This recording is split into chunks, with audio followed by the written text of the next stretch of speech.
Students, I am Faiza Jamali और आज हम चैप्टर 1 में मल्टीप्लिकेशन ऑफ अलजेब्रिक एक्सप्रेशंस के बारे में पढ़ेंगे। एडिशन और सब्ट्रैक्शन के अंदर तो हमने सिंपली पढ़ा था कि जिसके वेरिएबल्स सेम होंगे और पावर सेम होगी वो एक दूसरे से ऐड या सब्ट्रैक्ट हो जाएंगे, लेकिन मल्टीप्लिकेशन के अंदर डिफरेंट टाइप्स के रूल जो है वो यूज़ होते हैं। तो चलें स्टार्ट करते हैं। सबसे पहले एक सिंपल सी एग्जाम्पल है कि हमारे पास एक अलजेब्रिक एक्सप्रेशन गिवन है, सिंपल सा +2। इसको मल्टीप्लाई करना है हमें x से, यानी कि सिर्फ एक टर्म से। तो जब भी मल्टीप्लिकेशन होती है जितने भी वेरिएबल, जितने भी कोफिशिएंट या कांस्टेंट दिए हुए होंगे उनको तमाम टर्म से मल्टीप्लाई करते हैं। जैसे यहाँ पर ये x मल्टीप्लाई हो रहा है इस एक्सप्रेशन से x+2 से, तो इस x को इससे भी मल्टीप्लाई करना है और इस x को 2 से भी मल्टीप्लाई करना है। जब भी दो वेरिएबल्स आपस में मल्टीप्लाई होते हैं तो हमेशा याद रखिएगा उनकी पावर्स ऐड हो जाएंगी। जैसे अगर मैं a को मल्टीप्लाई कर दूँ a से तो ये बन जाएगा a², जबकि मैं a को अगर प्लस करूंगी a के अंदर तो बनेगा ये 2a। वेरिएबल्स को ऐड करते हैं, इसका मतलब है हम इसके कोफिशिएंट्स को ऐड करते हैं, तो 1 + 1 हो जाएगा 2a। लेकिन अगर इन्हीं वेरिएबल्स को हम मल्टीप्लाई करना स्टार्ट कर दें तो इनकी पावर्स जो होती हैं वो ऐड हो जाती हैं।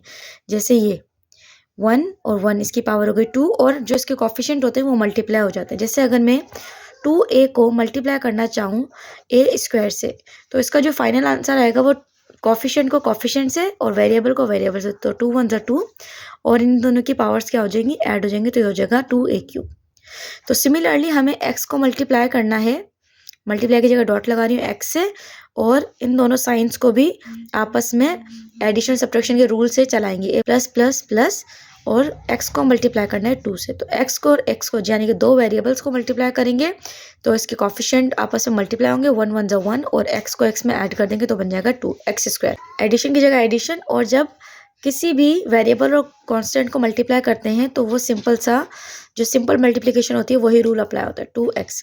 इसी नेक्स्ट एग्जांपल, यहाँ पर हमें दो एक्सप्रेशंस को आपस में मल्टीप्लाई करना है, फर्स्ट टर्म को इस एक्सप्रेशन के साथ, फिर सेकंड टर्म को इस एक्सप्रेशन के साथ। तो फर्स्ट टर्म है x और इस एक्सप्रेशन के साथ करना है तो x+3, सेकेंड टर्म है 3, लेकिन साइन कौन सा इसके साथ, पॉजिटिव, तो साइन के साथ चलेंगे, और यहाँ पे सेकंड एक्सप्रेशन है x+3। अब सिंपल से मल्टीप्लिकेशन है, इस x को इससे भी करना है और 3 से भी करना है, इस 3 को इससे भी करना है और इस 3 से भी करना है। तो जब हम दोनों वेरिएबल्स को मल्टीप्लाई करेंगे तो बन जाएगा x², और जब इसको कांस्टेंट और वेरिएबल को करेंगे बनेगा 3x। अगेन जब हम इसको करेंगे तो साइन को लाजमी करेंगे +++, इसको इससे मल्टीप्लाई करेंगे 3x और +++, इसको इससे मल्टीप्लाई करेंगे तो 9। अब अगर हम देखें कोई एडिशन या सब्ट्रैक्शन बेसिक हो रही है तो जी बिल्कुल हो रही है। यहाँ 3x है, यहाँ 3x है, तो 3 + 3 बन जाएगा 6x + 9। नेक्स्ट क्वेश्चन है हमारे पास, ये दो एक्सप्रेशन गिवन है, x + y - z multiply by x - y + z। तो अब यहाँ पर 3 टर्म है और यहाँ पर भी 3 टर्म है, तो यानी कि बारी बारी हमें एक एक टर्म को इस एक्सप्रेशन से मल्टीप्लाई करना है। पहले x को करना है, फिर y को करना है एंड देन z को करना है। तो हम पहले लिख लेते हैं, x को मल्टीप्लाई करना है x - y + z से, फिर प्लस y को करना है हमें x - y + z से, उसके बाद हमें -z को करना है x - y + z से मल्टीप्लाई। तो जब दो वेरिएबल को करेंगे बन जाएगा x² प्लस माइनस x को y से करेंगे तो xy प्लस x को z से करेंगे तो xz। ये टर्म इससे मल्टीप्लाई हो चुकी है। अब नेक्स्ट पे चलते हैं, प्लस इसको इससे करेंगे तो xy प्लस माइनस y को y से करेंगे तो y² प्लस y को z से करेंगे तो yz। अब ये टर्म भी सॉल्व हो चुकी है। अब थर्ड की तरफ चलते हैं, प्लस माइनस x को z से करेंगे तो xz माइनस प्लस, तो y को जब z से करेंगे तो yz बन जाएगा और प्लस माइनस बन जाएगा z²। अब हमें यहाँ देखना है कि सिंपल से कोई टर्म प्लस या माइनस हो रहे हैं या नहीं।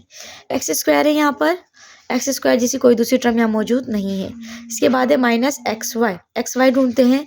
जी हाँ, यहाँ पर है xy थर्ड टर्म, ये एडिशन की है, ये सब्ट्रैक्शन की, तो आपस में ही हो जाएगी कैंसिल। इसके बाद है xz, ये पॉजिटिव xz है, आगे चल के देखते हैं यहाँ पर नेगेटिव xz है, तो इन दोनों को भी कर देंगे आपस में कैंसिल। फिर इसके बाद है -y², तो -y² तो -y² के साथ कोई दूसरी टर्म मैच नहीं करी।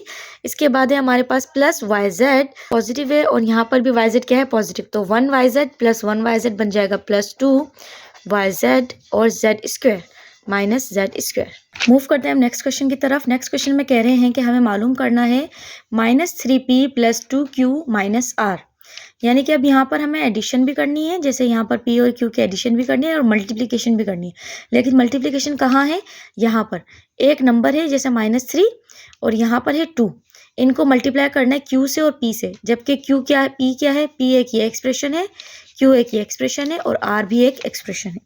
अगर हम देखें तो यहाँ पर एक्सप्रेशन जो है वो ठीक तरीके से अरेंज नहीं हुए हुए। जैसे ये तो क्यूब है, ये स्क्वायर है, ये ठीक है अरेंज है, लेकिन q यहाँ पर अरेंज नहीं है। क्यू के पास क्यूब की वैल्यू पहले होनी चाहिए और एक्स बाद में होना चाहिए, लेकिन यहाँ पर क्यूब बाद में है और एक्स पहले। तो हम ज़रा पहले अरेंज कर लेते हैं। p हो जाएगा हमारे पास -3x³ प्लस 4x² -1।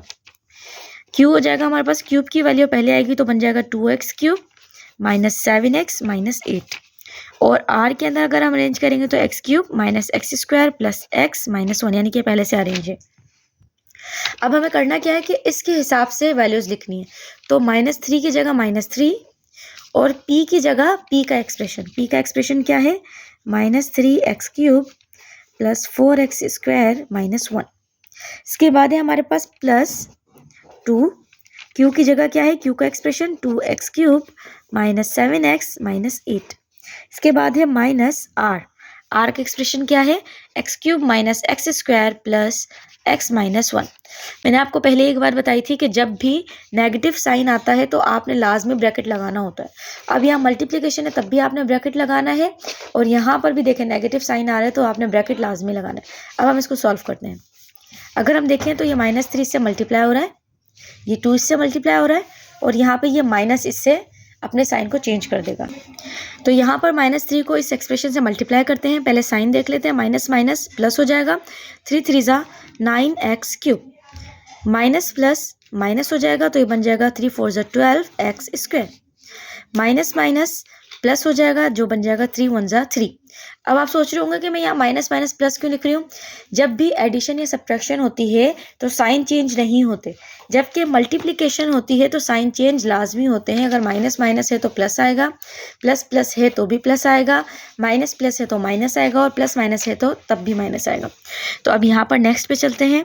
तो plus plus plus 2 2 4x³ plus minus minus 2 7 14x plus minus minus 2 8 16। अब नेक्स्ट पर आ जाते हैं, ये हो जाएगा -x³ positive x² negative x और +1।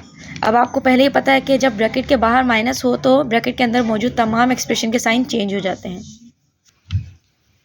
तो यहाँ पे इसके साइंस ऑलरेडी चेंज हो चुके हैं। अब हम यहाँ पर सिंपल एडिशन या सब्ट्रैक्शन करते हैं। पहले हम देख लेते हैं कि क्यूब वाली वैल्यूज़ कहाँ हैं। यहाँ पर क्यूब वाली वैल्यूज़ 9x³ है, 4x³ है, और माइनस क्यूब वाली वैल्यूज़ लिख लेते हैं 9x³ plus 4x³ minus x³। इसके बाद स्क्वायर वाली वैल्यू देख लेते हैं, -12x² पॉजिटिव x²। तो हो जाएगा -12x² पॉजिटिव x²। अब नेक्स्ट पे हम x की वैल्यूज़ देख लेते हैं। तो x की वैल्यू है हमारे पास -14x minus x, -14x minus x के बाद हमारे पास सिर्फ कांस्टेंट बचते हैं, +3 -16 +1। अब हम करेंगे सिंपल एडिशन या सब्ट्रैक्शन। तो प्लस प्लस प्लस 9 + 4 हो जाएगा 13x, और साइन कौन सा आएगा? पॉजिटिव, तो ये हो जाएगा 13x³ अब x³ के बाद एक और x³ की टर्म है तो मैं इसके साथ लिख रही हूँ। इसके बाद प्लस माइनस माइनस 12 में से 1 माइनस किया तो बचेगा 11x², और साइन कौन सा आएगा? माइनस, क्योंकि 12 के साथ क्या है? माइनस। इसके बाद x² की कोई दूसरी वैल्यू नहीं है। अब हम चलते हैं x की तरफ। तो माइनस माइनस प्लस, 14 में 1 प्लस किया तो 15x, और साइन कौन सा आएगा? माइनस का, क्योंकि बड़ी वैल्यू के साथ क्या है? माइनस। अब कांस्टेंट की तरफ चलते हैं। तो प्लस माइनस माइनस 16 में से 3 माइनस किए तो बचेंगे 13, और साइन कौन सा आएगा? नेगेटिव का, क्योंकि बड़ी वैल्यू के साथ क्या है? नेगेटिव, और +1 भी है यहाँ पर +1 भी बच रहा है तो हमने यहाँ पर लिख दिया। अब आगे देखेंगे और एडिशन या सब्ट्रैक्शन हो रही है या नहीं। जी हाँ, बिल्कुल हो रही है। यहाँ x³ में हो रही है क्योंकि 2x³ की टर्म्स हैं। तो ये 13x³ माइनस x³, तो प्लस माइनस माइनस 13 में से 1 माइनस किए तो बनेगा 12x³ माइनस 11x² के साथ एडिशन या सब्ट्रैक्शन के लिए कोई नहीं है, माइनस 15x के साथ भी कोई नहीं है, लेकिन यहाँ दो कांस्टेंट आपस में एडिशन या सब्ट्रैक्शन कर रहे हैं। तो माइनस प्लस माइनस 13 में से 1 माइनस किया तो 12, और नेगेटिव का साइन आ जाएगा क्योंकि 13 के साथ क्या है? नेगेटिव। सो क्लास ये था हमारा आज का टॉपिक। होमवर्क में आपको यहाँ पे क्वेश्चन नंबर 1 दिया गया है, यहाँ पे ए का एक्सप्रेशन है, बी का एक्सप्रेशन गिवन है और आपको ये सॉल्व करना है, यानी कि 3a + 4b। इसी तरीके से एक और सवाल है, आपको इसी a और b में से आपको 2a - b मालूम करना है। इसके बाद नेक्स्ट क्वेश्चन है, आपको इस एक्सप्रेशन को मल्टीप्लाई करना है इस एक्सप्रेशन से, और थर्ड क्वेश्चन है आपके लिए कि आपको इस एक्सप्रेशन को आपस में इन दोनों से मल्टीप्लाई कराना है। तो ये आपका होम असाइनमेंट है, होमवर्क है। होमवर्क करके मुझे कमेंट सेक्शन में ज़रूर बताइएगा, चैनल को लाइक ज़रूर कीजिएगा। मिलते हैं नेक्स्ट वीडियो में, तब तक के लिए अपना ख्याल रखिएगा। अल्लाह हाफिज़।